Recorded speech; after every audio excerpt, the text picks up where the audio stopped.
Well, safety is a big concern because whatever has been done is only cosmetic changes for safety, and the whole machinery needs to be revamped. On June 12, 2025, Air India Flight AI 177, a Boeing 787-8 Dreamliner crashed seconds after takeoff from Ahmedabad Sardar Vallabhbhai Patel Airport, heading to London's Gatwick Airport. Gujarat's former CM Vijay Rupani was among the 242 people on board. According to Air India, 241 were killed, however, one person survived the fatal crash. The crash severely damaged a medical college hostel, taking the lives of over 20 residents and students. This was the first fatal crash involving Boeing 787. The black box from the Dreamliner has been recovered. As per the National Disaster Response Force, 81 bodies have been recovered. Prime Minister Narendra Modi and Home Minister Amit Shah visited the lone survivor Vishwas Kumar Ramesh and the rest injured at the Ahmedabad Civil Hospital. मृत्यु का आंकड़ा तो DNA परीक्षण और यात्रियों की पहचान के बाद ही अथॉरिटी अधिकृत रूप से घोषित करेगी, मगर जो यात्री बचा है उसको मैं मिलकर आया हूँ। The cause behind the crash of Boeing 787 from a mere height of 600 feet and barely a minute after taking off is being investigated. The American company has been under the radar for its faulty manufacturing and questionable safety standards for many of its products, including the Dreamliner.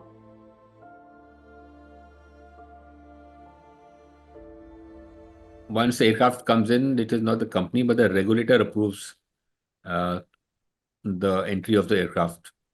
In India, the DGCA is the regulator, and they're supposed to uh, scrutinize the aircraft independently.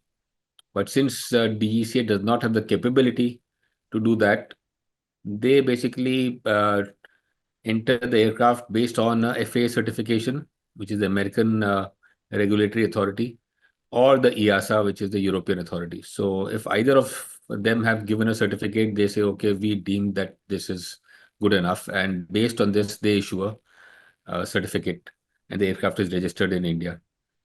So if there is anything like Boeing has been facing issues internally and with the regulator, the FAA there.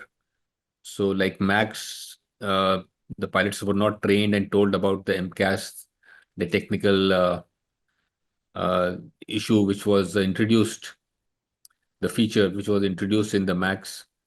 But there was only one country like Brazil, they were aware of it and they were training the pilots on that. So a lot of information is kind of filtered or withheld for various reasons. So that is for the regulator to find out and determine is that safe enough or not, because the buck stops at the regulator. Ultimately, they have to decide whether aviation in India is safe or not and how to make it safe. Struck by devastating loss, relatives of the victims on board are distraught.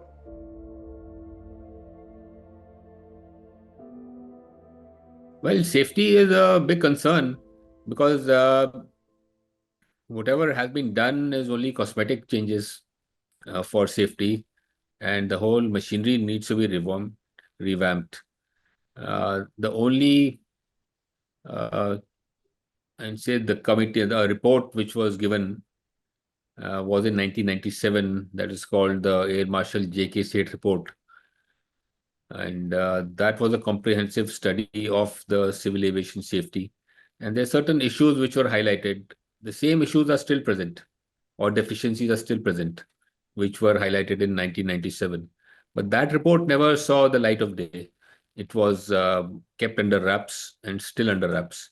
So if you want safety, then it has to be totally independent, like a civil aviation authority, which was proposed a long time back, but it didn't happen. So that has to be formed. People have to be trained. Manpower has to be distributed so that regular audits happen. Like we see that Air India main base audit, which was supposed to happen few years back did not happen because they were merged, the merger was happening. So that is no reason the audits can be postponed.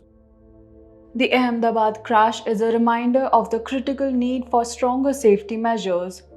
Policymakers must enforce stricter guidelines and ensure thorough checks of machinery and engines before takeoff to prevent future tragedies.